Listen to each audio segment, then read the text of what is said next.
When someone you love looks you in the eye and says they feel nothing for you, it doesn't explode. It quietly shatters something inside you. No shouting, no fight, just silence. That was me the night my wife, Claire, sat across from me at the dinner table and said, "I don't feel anything anymore." We'd been married 7 years. Not perfect years, but real ones. We'd built a little house together, taken long road trips, endured job losses, celebrated birthdays. Our love wasn't loud, but it was steady, until one day it wasn't. For months, I noticed the distance. The empty stares, the tight smiles, the night she claimed she was tired yet stayed awake scrolling through her phone. When I asked if something was wrong, she'd say she just needed space. So I gave it maybe too much. That night, I finally asked, "Do you still love me?" She paused and whispered, "I don't know. I don't feel what I used to. I feel nothing." I didn't cry, didn't argue. I just nodded and said, "All right." Then I stood up, walked into bedroom, and sat there in the dark for hours, my mind replaying old memories like a movie that no longer belonged to me. The days after were quiet. She went on with life as if nothing had changed. I cooked breakfast. She barely looked up. I left little notes. She ignored them. She wasn't cruel, just gone, emotionally gone. The only person who seemed to notice was her younger sister, Emily. She visited often, checking in on both of us. Emily was everything Claire wasn't anymore. Open, kind, sincere. One afternoon, while Claire was at work, Emily stopped by with coffee. "You look like you haven't slept," she said softly. I gave a faint smile. Maybe that's because my wife told me she doesn't feel anything for me anymore. Emily sighed, sitting across from me. I knew something was wrong. She's been distant with everyone, even family. But you don't deserve this. I didn't know how to respond. I just stared at the coffee cup in my hand, wondering how love could disappear so completely. A few days later, Claire told me she wanted a trial separation. That night, she packed a small bag and said she'd stay with her parents for a while. She didn't ask if I was okay. She didn't even look back when she left. For 2 weeks, the house was silent. Empty dishes, untouched mugs, room still smelling faintly of her perfume. I didn't reach out. I wanted to see if she would. She didn't.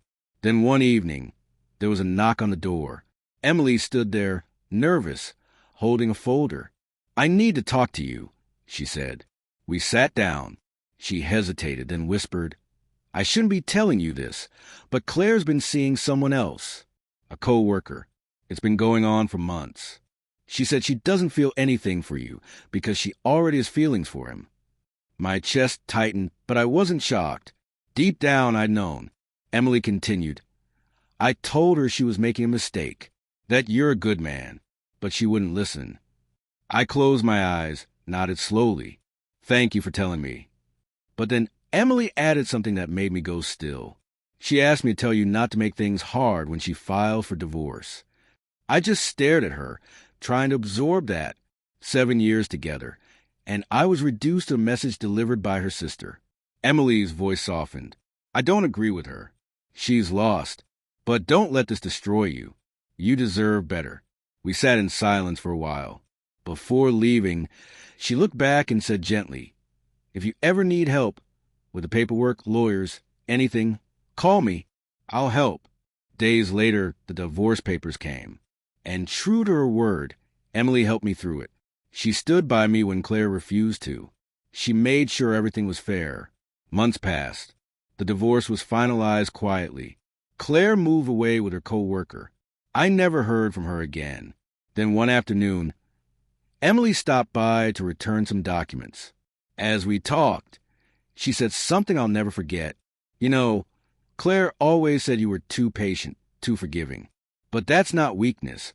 That's strength. I just wish she'd realized that before she lost you." For the first time in months, I smiled. Maybe it's better she didn't. We shared a quiet moment. No spark, no unspoken tension, just understanding. A few weeks later, I heard through friends that Claire's new relationship had ended badly. He'd moved on. She reached out once, a short message. "I made a mistake." I never replied. Because sometimes the best revenge isn't anger, it's peace. And peace was exactly what I finally had. Looking back, I realized something. Love doesn't die all at once. It fades slowly, in the small moments when one person stops trying. Claire gave up long before I did, but her sister reminded me what real loyalty looks like. And maybe that was a real surprise all along, not love, but kindness from someone who still believed I deserved it.